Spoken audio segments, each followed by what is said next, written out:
Okay everybody, today I'm going to show you how to use a center drill on the lathe. The next project we're doing is going to require us to have the part sticking very far out of the chuck, and if we don't hold it with a live center, which I'll show you in a minute, if we don't do that, the part's going to wobble all over the place. So this will end up helping us support the end of the piece so we can turn it the right way. So first I want to show you what a number 2 center drill looks like.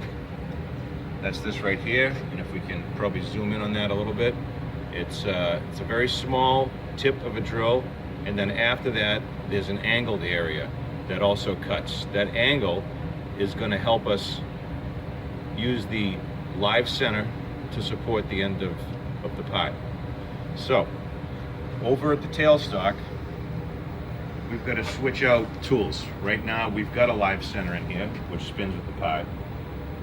We want to take that out of there. So to do that, I want to pull up the locking lever in the back, lock the tailstock in place, and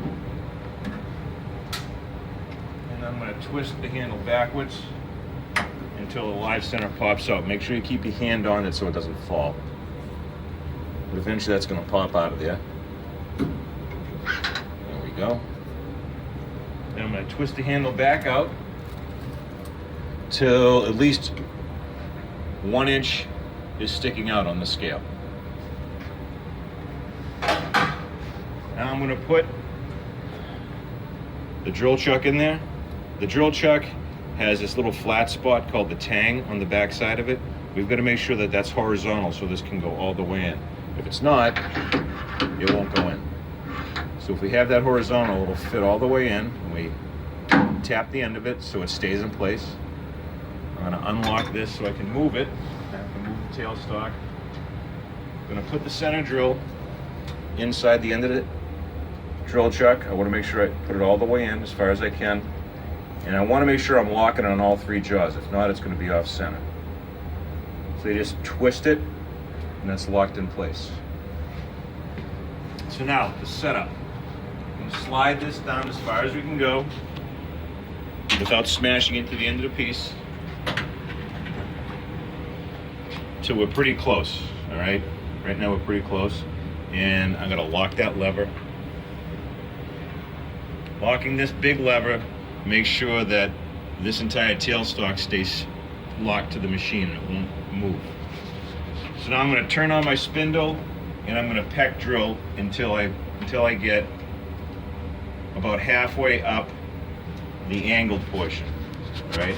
About halfway up. We want to make sure that there's a little bit of this angled portion cutting into the end of it, so we have enough for the engagement of the live center. Got to be careful with this because the tip is very fragile and could break easily. So here we go. Let's see how this works.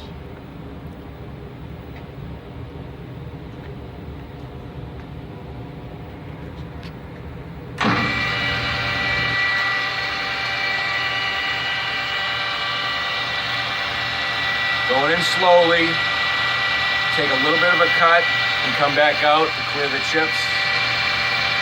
A little bit more. I'm taking my time doing this. There's no need to rush, because all that's going to happen is you'll break the tool if you rush. So again, I'm just cutting a little bit at a time and clearing those chips by bringing it backwards. I can see now that I'm partway into my angle. I'm going to shut the machine off. Unlock the tailstock, pull it back, and get the part out of here and show you what's going on. So what's going to happen is, as you have this locked in the machine, the angled part is going to be sitting against this live center, and this live center is going to support it so it doesn't wobble all over the place. So now I'm going to do is I'm going to put this part back in the machine and show you how it actually would work when we go to turn.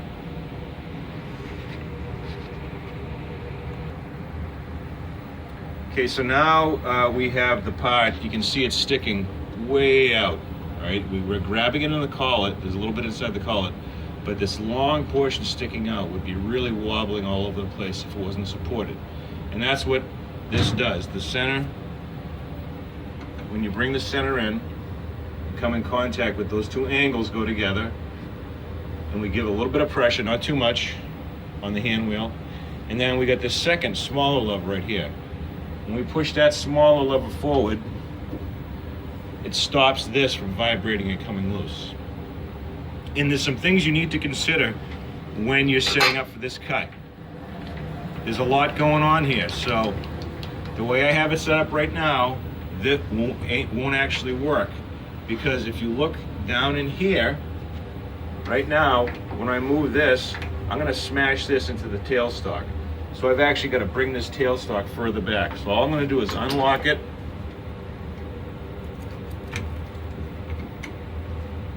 and move that tailstock out of the way. So now I've got clearance here that I won't smash into the tailstock. So make sure what's very important is we make sure we lock that back in place. Bring this up tight against the part again. So over here we're good, we're into the part. And then the small lever, we lock that in place forward. So now we're not gonna smash into anything. And when we bring our cutting tool in, we've got to be extremely careful that the cutting tool is not going to hit the live center, and that the tool post won't hit the outside diameter of the live center. We need clearance all over the place. So you got to be aware of where you're moving at all times. And what you're going to do is just like before, we set up our Z0, we bring the tool in, start the machine, touch the front, then go over here, Z0 absolute set. Now I'm going to take my skim cut on the X to set the outside diameter.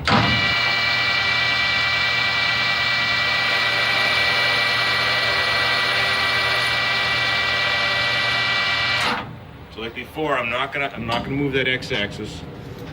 And what I'm going to do is take a measurement on here. Now I'm not going to show you how to measure. You know how to do that. So I'll say, let's suppose that this right now measures 455 thousandths.